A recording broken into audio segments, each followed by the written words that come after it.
Merci, Monsieur le Président. Je suis heureuse de prendre la parole aujourd'hui à propos du projet de loi C-473 visant à favoriser l'atteinte de la parité hommes-femmes dans les conseils d'administration des sociétés d'État. Je voudrais d'abord féliciter ma collègue de Charlesbourg, au Saint-Charles, pour ses efforts dans ce dossier. Je sais que c'est un sujet qui lui tient à cœur et qu'elle travaille très fort pour promouvoir l'égalité des genres. Malgré le progrès fait par les femmes au cours des dernières décennies afin de prendre notre place sur le marché du travail, nous faisons toujours face, dans certains milieux, à un plafond de verre, empêchant les femmes d'atteindre les plus hauts échelons de certaines organisations. Malgré les avancées, nous continuons d'être sous-représentés dans les rangs exécutifs et de gagner 70% de moins pour chaque dollar gagné par les hommes. Pour que cette situation s'améliore, nous devons agir avec des mesures concrètes telles que ce projet de loi qui offre un mécanisme rationnel et véritable pouvant favoriser l'augmentation du nombre de femmes dans les rangs des hauts fonctionnaires au sein des sociétés d'État du Canada. Cette proposition devrait être relativement simple à mettre en place et a le potentiel d'avoir des résultats positifs sur la situation des femmes partout au pays. Pour réellement comprendre l'ampleur du problème de sous-représentation des femmes en milieu décisionnel, laissez-moi vous faire part de quelques statistiques importantes. Actuellement, plus de 2000 Canadiens occupent des postes de cadre dans plus de 200 sociétés d'État, organismes, conseils d'administration et commissions partout au pays.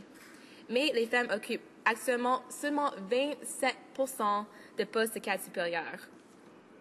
Parmi les dirigeants des sociétés d'État canadiennes, 16 des 84 présidents sont des femmes, ce qui représente seulement 19% des premiers dirigeants. Au Canada, les femmes sont aussi surreprésentées au sein des conseils d'administration des entreprises privées.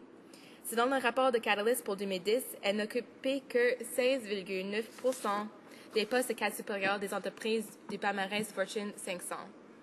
Plus déplorable encore, plus de 30% des entreprises n'avaient aucune femme parmi ces cadres supérieurs. En décembre 2010, Anne Golden, présidente du Conference Board du Canada, a mentionné devant le comité sénatorial permanent des banques et du commerce qu'au rythme actuel, il faudrait attendre 151 ans avant que la représentation des femmes au sein du conseil rejoigne celle des hommes.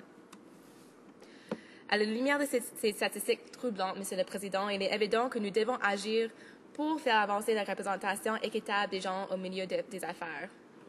Le projet de loi C-473 vise à atteindre la parité des sexes au sein des conseils d'administration des sociétés d'État d'ici 6 ans en fixant des critères pour que les femmes occupent 30% des postes dans les 2 ans qui suivent l'entrée en vigueur du projet de loi, 40% 4 ans après son entrée en vigueur et 50% 6 ans après son entrée en vigueur. L'exécution de ces exigences garantira la représentation paritaire des 2 genres. De plus, cette mesure législative forcera indirectement les sociétés d'État à élargir leur recherche de candidatures qualifiées et performantes et à cibler les bassins de recrutement non traditionnels. Il faut noter, Monsieur le Président, que par rapport aux autres pays, le Canada recule. Selon le rapport annuel du Forum économique mondial sur l'inégalité des sexes dans le monde, le Canada a reculé de 7 places depuis la publication du premier rapport en 2006, se classant au 21e rang. Le groupe Catalyst Canada a constaté que la proportion des femmes faisant partie des conseils d'administration de sociétés cotées en bourse n'avait évolué que 0,1% entre 2007 et 2011, passant de 10,2% à 10,3%. Contrairement au gouvernement conservateur et au gouvernement libéraux et conservateurs de passé, plusieurs pays sont allés de l'avant avec des mesures législatives visant à corriger la sous-représentativité des femmes au sein des conseils d'administration de plusieurs types d'organisations. Par exemple, la Norvège, l'Espagne, la France, l'Islande et les Pays-Bas ont légiféré afin de mettre en place des systèmes de quotas pour accroître le nombre de femmes au sein des conseils d'administration divers, alors que l'Australie, le Royaume-Uni, les États-Unis et la Finlande ont implanté des mesures obligatoires de divulgation et de transparence.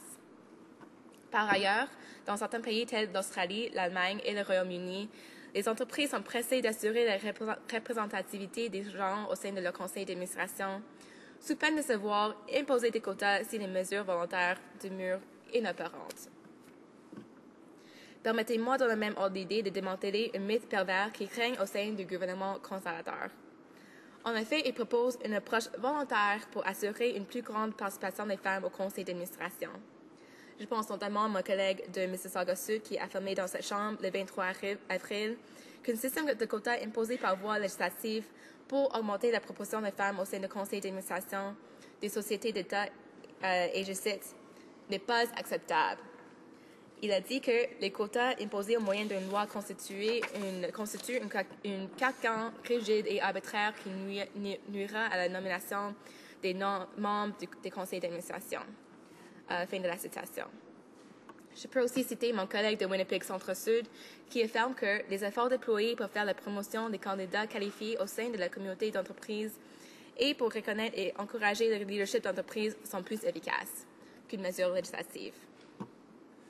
Essentiellement, Monsieur le Président, les conservateurs croient qu'on peut atteindre la parité en laissant aller les choses. Pourtant, la Norvège nous présente une étude de cas qui met fin à ce mythe farfelu de parité volontaire. En effet, la Norvège a été le premier pays à légiférer dans le domaine de la parité des sexes au sein du conseil d'administration des sociétés ouvertes à la responsabilité limitée. La loi s'appliquant aux sociétés d'État est entrée en vigueur en janvier 2004.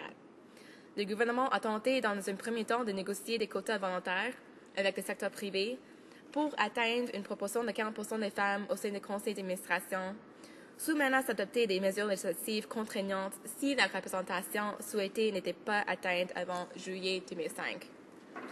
Cette mesure volontaire n'a pas eu les résultats escomptés. L'enquête menée par l'Institut national de statistique norvégien auprès de ces entreprises a révélé qu'à la date butoir, seulement 13% des entreprises avaient respecté les quotas volontaires et que les femmes n'occupaient que 16% des postes au conseil d'administration. La Norvège a donc étendu sa loi aux sociétés ouvertes à la responsabilité limitée avec entrée en vigueur au mois de janvier 2006, donnant 2 ans aux entreprises ciblées pour se conformer. Prouvant l'efficacité d'une mesure législative, la Norvège, depuis 2008, affiche un taux de participation des femmes au sein des conseils d'administration ciblé de plus de 40%. Mais pour voir les progrès des mesures analogues concernant la parité des sexes, nous pouvons examiner une réussite à l'intérieur même de nos frontières. En 2006, le gouvernement du Québec a déposé le projet de loi 53 fixant des critères pour les sociétés d'État afin que les conseils d'administration soient, pour l'ensemble des sociétés, constitués de membres dont l'identité culturelle reflète les différentes composantes de la société québécoise. Que les conseils d'administration soient, pour l'ensemble des sociétés, constitués à part égale de femmes et d'hommes à compter du 14 décembre 2011. Bien que cette loi n'ait pas encore atteint complètement son objectif, les chiffres sont impressionnants.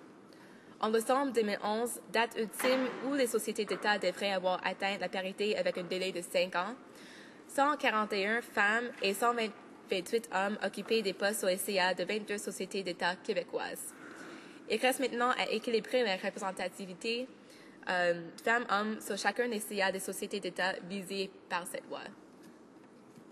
Le peu d'empressement des conservateurs à faire avancer la parité hommes-femmes dans la fonction publique est symptomatique de leur attitude générale face à la promotion d'égalité des sexes.